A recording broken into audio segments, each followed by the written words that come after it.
Hi, this is Sam from Nashville giving you a call back. And my biggest takeaway from your response was actually the first thing that you said. And while I'd love to respond to each point, for right now, I want to solely focus on the one thing I just cannot get out of my head, which is your lack of surprise at where our worldviews collide and even align.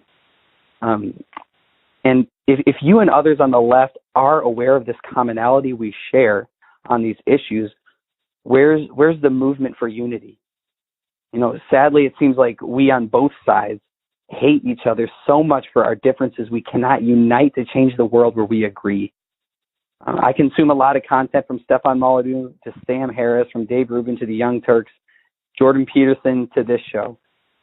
It's all an attempt to find this common ground, and I so badly I wonder which side will lead this unity movement, the left or the right.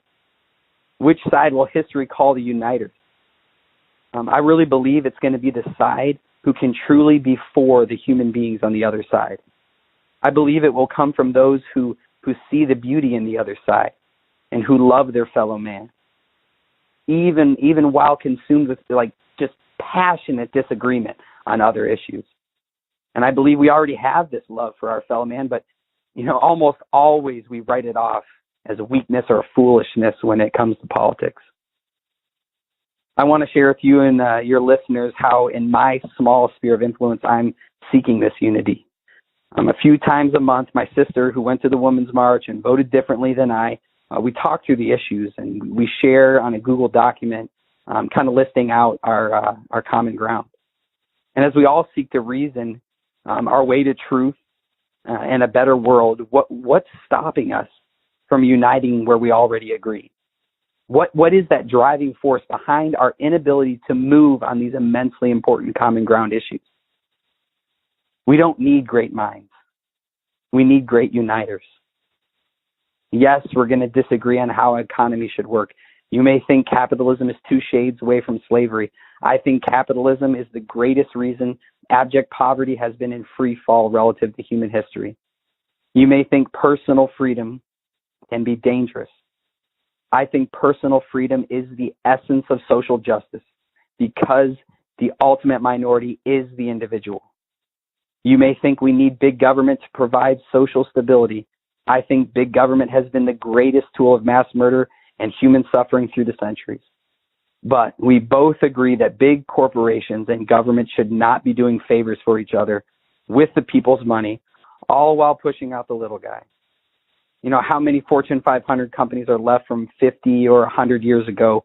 It's not many, because they get bloated and slow while young, passionate companies take them to the woodshed. Of course, the more cronyism we get, the more huge corporations are safe from being challenged, and they start price gouging and they stop progress.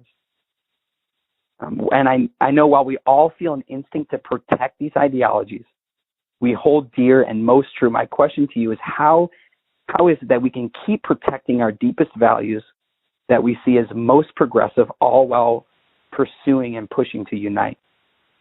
And the next thing I'm about to say, I say with all that I am.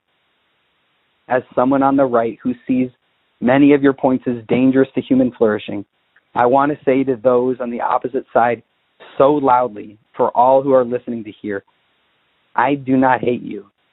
I know in your motives you love people. I believe in your goodness. I know your heart is pure.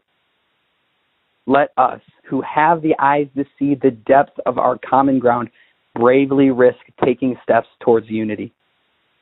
Let America truly lead the world again as United States.